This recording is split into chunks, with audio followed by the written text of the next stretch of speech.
Shabbat Shalom. Two brothers, Jacob and Esau, Israel and Edom. What do we know about these two nations?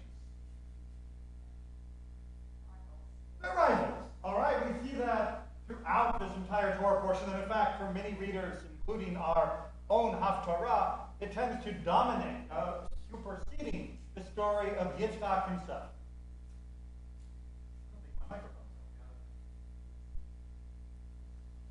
How about now? Yes, hallelujah. Okay. Two brothers, Israel and Edom, Jacob and Esau. Their story of rivalry dominates this entire parasha, even overshadowing their father, even overshadowing Isaac himself. But what do we know about them long term? Oh, yes, we know that during the days of the first monarchy, that Israel was Israel, as we know, and Edom was a neighboring country, and there was much tension, rivalry, and military conflict. But what did our Haftarah teach us about Edom's long-term outlook? Not so good, thank you. You were reading along in either the Hebrew or English, were you not? Right? Edom is set up as an example, a proof of God's love for Israel. Because if you want to know that God loves Israel, all you have to do is look at Israel's brother Edom and how they are gone, destroyed after the time of the Babylonian occupation. But that was a bit of a difficult idea to sell for the rabbis of the time of the Mishnah and the Midrash, because Edom for them had come to have a secondary meaning. Edom was Rome. Edom was Rome. The Midrashic belief was that the descendants of Esau did not get wiped out in the Edomite world, but that they were seeding the Romulus and Remus of Rome itself. And therefore, Rome, at the height of its empire, was called Edom by the rabbis. But wait a minute. What about our prophet from Malachi? Right? Our prophecy says that Edom is nothing. It's shvach. It is the bottom of the barrel. But what was Edom? What was Rome? The top. Right? This is like the mightiest, wealthiest empire on the face of the planet at the time. And one that, although we talk about the fall of Rome and blah, blah, blah, the Roman Empire extended in time and space longer than any other empire in history. Yes, I know everyone talks about the fall of Rome because of, 400-ish or something in Italy. That was not all of Rome. The Eastern Empire and Constantinople continued to go until the middle of the 15th century, until the Ottomans eventually conquered it. That is almost 2,000 years of empire. That's not a bad run. That's not a bad run. They were wealthy. They were powerful. They were successful. Are we sure that the prophet Malachi can say that we got the good part of the bargain? It seems to me that the Romans came out on top. It seems to me that Esau came out on top. Well, yes, that analysis is absolutely true. But there is a problem with it, which is you misunderstand the beginning. You misunderstand the rivalry between between Jacob and Esau, because you misunderstand Isaac himself. What was Isaac's fortune? What was Isaac's position, his status? Well, according to Ibn Ezra, Isaac was poor. Isaac was poor. Yes, Abraham, his father, had been wealthy, but by the time it came around for Isaac, there just wasn't a whole lot of material riches for him. There were famines and troubles and other reasons why he might have not had the agricultural and pastoral success of his father. But Ibn Ezra says to prove this, all you have to do is look at the first story of Jacob and Esau when they are both young. Esau comes in from hunting, having found nothing. Why are you hunting if you have plenty? And he approaches his brother Jacob and says, give me some of that. And Jacob says, sell me your birthright. Now, birthright is the inheritance that the firstborn would receive, the extra portion that goes to a firstborn when dividing the estate. And what does Esau do? He says, sure, no problem. There are a number of red flags here, say Ibn Ezra. First of all, why make a deal with your annoying little brother anyway if the house has plenty of food? Right? What, is he in control of the refrigerator? You walk in, you're hungry, and he's cooking, and you want some of that. Is that the only food in the house? Come on, Esau.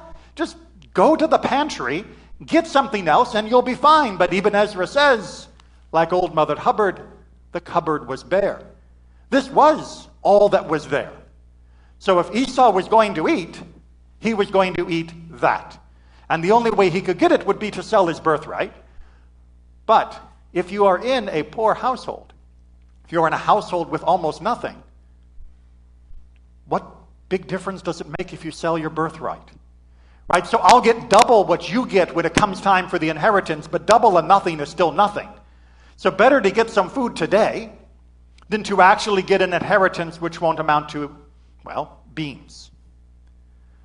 Esau didn't care about the inheritance because he saw his father's poverty. And he saw the poverty and the wealth as the only issue with regards to the inheritance. So, of course, he despised it. He valued it little.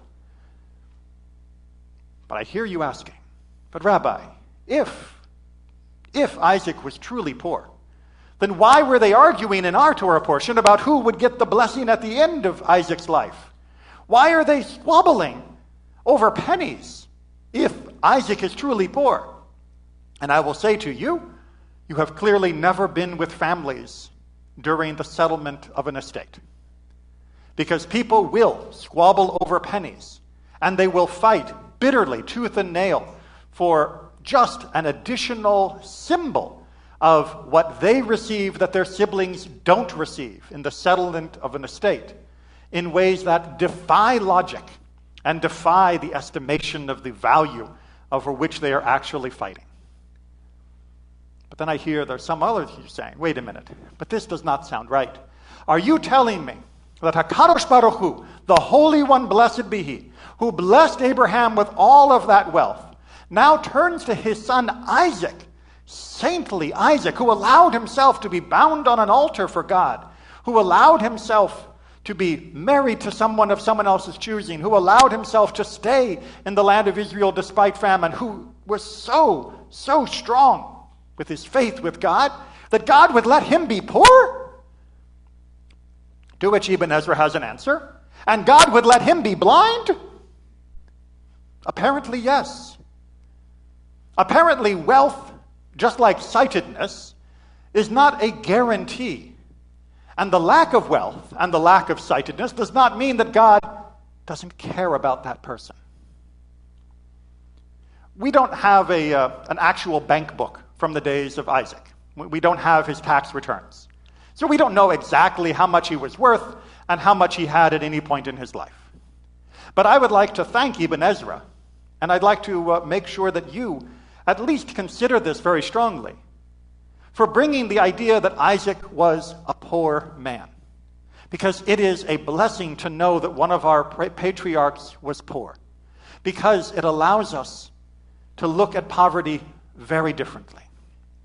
Too often, we treat poverty as though it is a curse. And I don't mean a curse as in it causes suffering. I mean a curse as in you have been cursed with poverty, and therefore we can reason that you must have deserved poverty.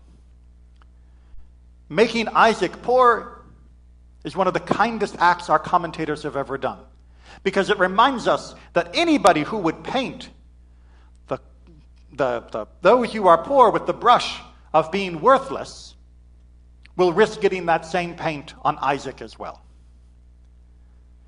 People are poor not because they deserve it. People are poor not because God has cursed them. People are poor because people are poor. This happens.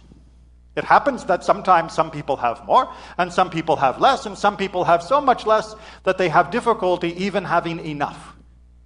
And this does not mean that God has laid a curse upon them, and it certainly does not mean that they have somehow erred or sinned in a way that has made God want to curse them.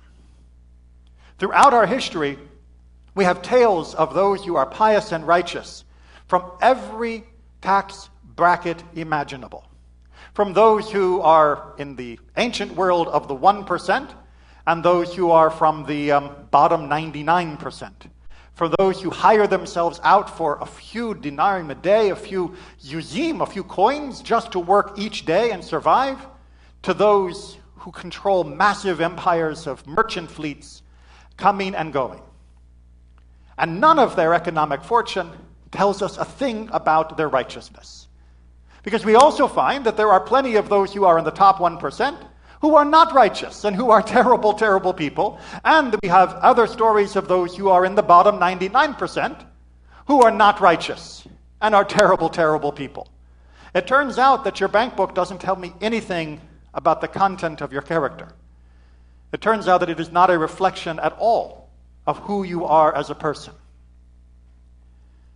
And yet we continue to try and make it as though it is.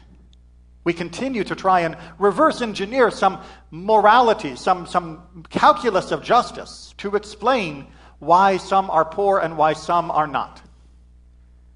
But when you hold up Isaac and say, here is a man who was good, here is a man who was kind, here is a man, as I mentioned last night, who was loving in the extreme, you're telling me he deserved poverty? He deserved this? That he was not worthy of the blessings that his father received or that his son would eventually receive? You can point to scriptural differences that would explain this. If you can't, then why would you point to your neighbor and explain their poverty as their fault as well?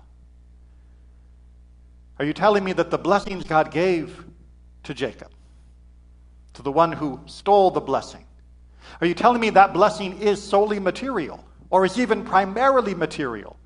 Are you telling me that the only good Jew is a rich Jew? Are you telling me that Jews can't be poor?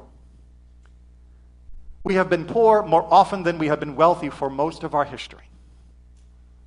I know people do not think about that because we look at demographics in the modern world, but let me repeat it so you understand this. We have been poor more often than we have been wealthy throughout our history. And we have been attacked by anti-Semites more often for being poor and indigent than we have for being wealthy. Yes, people may now scream about the Rothschilds and they may peddle in conspiracies about Soros as being the money Jew, but that is new. That is new. We were attacked much more often for our poverty than we were for our wealth, because we were forced into poverty more often than we were allowed to be wealthy for most of our history. Does that mean God did not stand with us at those times? Does that mean we deserved the poverty? Does that mean we deserved the suffering of our people as they tried to eke out a living in the countries around this world where they were kicked from one to the other, often stripped of any material means of making a living in a way that would give them any sense of certainty? Of course we do not blame God for that. We blame the people who did it. Because this is the thing about poverty. Poverty happens because of the action and inaction of those in the world. Just like illness, blindness, just like the wars and suffering that both our ancestors and we have had to endure, this does not happen because God has waved a magic wand and brought down a curse on certain individuals or certain nations. It happens because certain individuals and nations have chosen to act or not act in ways that allow these problems to fester and be spread. It sounds so simple that we choose to ignore it, so simple because it makes it seem almost unfair. That because of our choices, the entire world can be messed up. That because of the choices of others, my world can be messed up. And yes, that is unfair. What are you going to do about it? Shabbat Shalom.